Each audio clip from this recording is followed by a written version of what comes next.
अस्सलामुअलैकुम वरहमतुल्लाहि वबरकातुहू। ये अल-शिफा होम्योपैथिक सेंटर 111। आज हम जिस बीमारी का इलाज बताएंगे वो है तिली का बढ़ जाना, स्प्लीन एनलार्ज्ड। ये तिली खुद ब खुद नहीं बढ़ती। ये मलेरिया का जब इलाज कुनीन से किया जाता है तो उससे ये तिली जिसमें बढ़ जाती है और दबाने से दर्द महसूस होता है। कुनीन का बेतहाशा इस्तेमाल, उसका ये साइड इफ़ेक्ट है। तो कुनीन बनती है सनकोना की, जो एक दरख्त की छाल है। तो उसी से चाइना दवाई बनती है होम्योपैथिक की। तो ये चाइना भी ऐसे मरीज़ों का इलाज है जिनकी तिली बढ़ गई हो कुनीन खाने से। लेकिन उसकी अलामतें हैं, उसमें अगर कानों में शाएँ शाएँ हो, पेट में नफक हो, मलेरिया बुखार में कुनीन ज़्यादा इस्तेमाल की गई हो, तो ऐसी अलामतों के साथ अगर चाइना दिया जाए तो 30 में, तो उसकी कमज़ोरी भी दूर हो जाती है, पेट में नफक भी, कान भी ठीक हो जाते हैं और तिली भी अपनी जगह पे आ जाती है। लेकिन इसकी रोज़मर्रा की दवा, अगर तिली बढ़ गई है और बढ़ी हुई तिली को अगर हाथ लगाएं तो जिस्म के ऊपर, तो दर्द महसूस होता है, या हाथ लगाने के बग़ैर भी बाज़ दफ़ा तिली की जगह पे दर्द होता है पेट में। तो उसकी दवाई है सियानूथस। सियानूथस ये मदर टेंचर में काम करती है ज़्यादा। मदर टेंचर लें और 5-6 कतरे पानी में दिन में 3-4 बार लें। ये बहुत कामयाब दवाई है तिली बढ़ने का इलाज, बढ़ी हुई तिली का इलाज। तो इसके अलावा एक नेट्रम्यूर दवाई है तिली बढ़ने की। उसकी अलामतें भी यही होती हैं कि बेतहाशा कुनीन का जब इस्तेमाल किया जाए तो नेट्रम्यूर की अलामतें पैदा हो जाती हैं।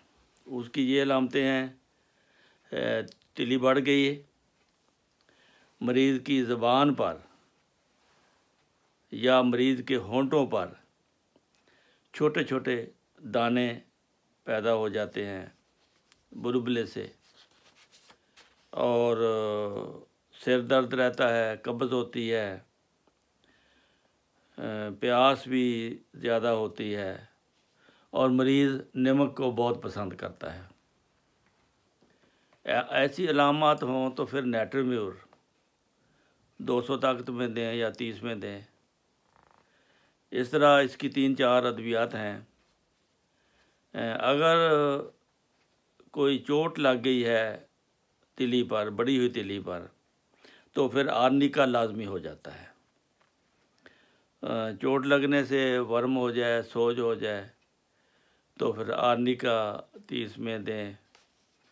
हो सकता है आपको फिर आर्निका के बाद कोई नेट्रम्यूर या चाइना या सियानूथस देनी पड़े। ये 3 ही दवाइयाँ हैं इसकी। तीनों में इंशाअल्लाह ताला मुकम्मल मरीज़ जो है कवर हो जाता है। तो ये है आज की तिली का बढ़ना। तिली अमूमन गरीब मुल्कों में यहाँ हर किस्म के बुखार को पहले कुनीन दी जाती है, या मलेरिया के सीज़न में कुनीन बेतहाशा इस्तेमाल होती है। वहाँ पे फिर ये इसके साइड इफ़ेक्ट होते हैं। बाज़ दफ़ा जिगर ख़राब हो जाता है, बाज़ दफ़ा तिली बढ़ जाती है, वो भी फिर उसकी सेहत पर असरअंदाज होती है। तो ये इसके लिए ज़रूरी है जिगर और तिली का और मैदे का इंसानी सेहत के लिए ठीक होना ये बहुत ज़रूरी है। इसलिए आज जिगर का पहले बता दिया है मैंने।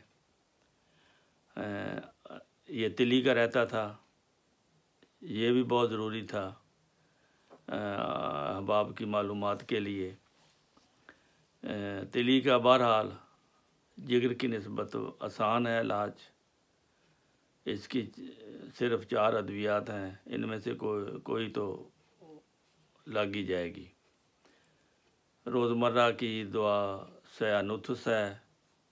फिर अगर नमक को दिल करे ज़्यादा और कब्ज़ हो और तिली बड़ी हो और कानूनी भी इस्तेमाल ही की हो ज़्यादा तो फिर नेटरम्यूर है। अगर मरीज़ को कमज़ोरी बहुत है, कानों में शाएँ होती हैं, पेट में हवा है, तो फिर चाइना उसकी दवाई है। अगर चोट लग जाए तो फिर आर्निका उसकी दवाई है। ये आज का जो है इस बीमारी का जो तिली का बढ़ जाना वो मुकम्मल हो गया है। इस